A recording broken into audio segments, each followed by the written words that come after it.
Hello friends, welcome to Rainbow Flavors. இன்னைக்கு நம்ம Indian style pasta எப்படி பண்ணுறதுன்னு தான் பார்க்க போகிறோம். இதை ரொம்ப ஈஸியாக பண்ணிடலாம். வாங்க எப்படி பண்ணுறதுன்னு பார்க்கலாம்.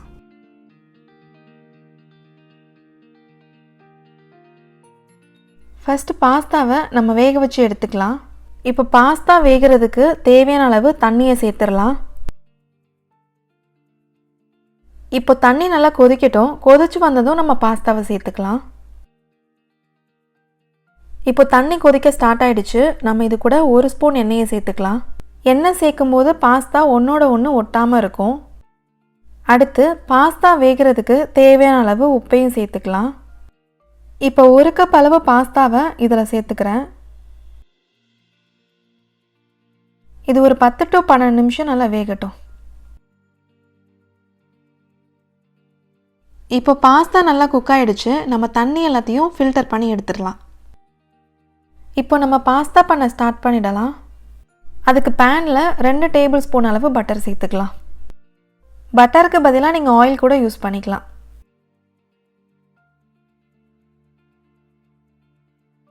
இது கூட சின்ன சின்னதாக கட் பண்ணி வச்ச ஒரு மீடியம் சைஸ் வெங்காயத்தை சேர்த்துக்கலாம். இதை லைட்டாக வதக்கி விட்டுறலாம்.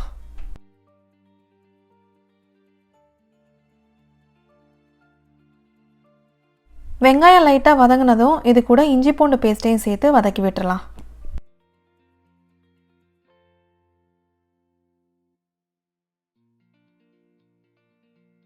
இது கூட பொடியாக கட் பண்ண 2 பச்சை மிளகா இதையும் சேர்த்து வதக்கி விட்டுறலாம். அடுத்து இது கூட சின்ன சின்னதாக கட் பண்ண ஒரு கேரட், பொடியாக கட் பண்ண 4 பீன்ஸ், இந்த மாதிரி குட்டி குட்டியாக கட் பண்ணி வச்ச அரை கேப்சிகம், அப்புறம் காய்கறிகள்லாம் வதங்கிறதுக்கு தேவையான அளவு உப்பு, இது எல்லாத்தையும் சேர்த்து நல்லா வதக்கி விட்டுறலாம்.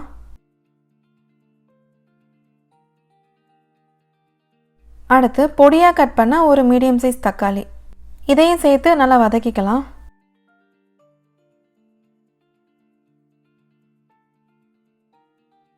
இது ஒரு 2 நிமிஷம் வதங்கினதும் இது கூட 1/4 டீஸ்பூன் மஞ்சள் தூள், மிளகாய் தூள் 1/2 டீஸ்பூன், 1/2 டீஸ்பூன் மேகி மசாலா, இது எல்லாத்தையும் சேர்த்து நல்லா மிக்ஸ் பண்ணி விட்டுறலாம்.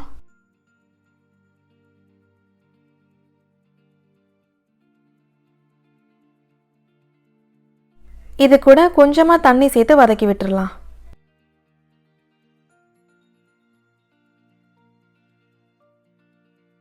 இதை ஒரு 10 நிமிஷம் மூடி வச்சு குக் பண்ணிக்கலாம். இப்போ 10 நிமிஷம் ஆயிடுச்சு. இதை ஓப்பன் பண்ணிடலாம். காய்கறிலாம் நல்லா வெந்துருச்சு. இப்போ இது கூட நம்ம குக் பண்ணி வச்ச பாஸ்தாவை சேர்த்துடலாம். இப்போ எல்லாமே நல்லா கோட் ஆகிற மாதிரி மிக்ஸ் பண்ணி விட்டுறலாம்.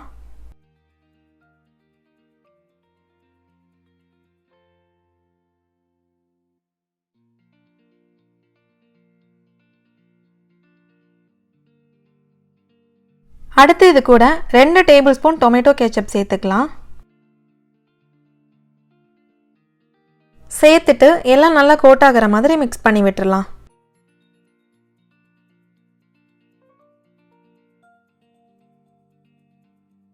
அவ்வளோதான். இப்போ நம்ம பாஸ்தா ரெடி ஆயிடுச்சு.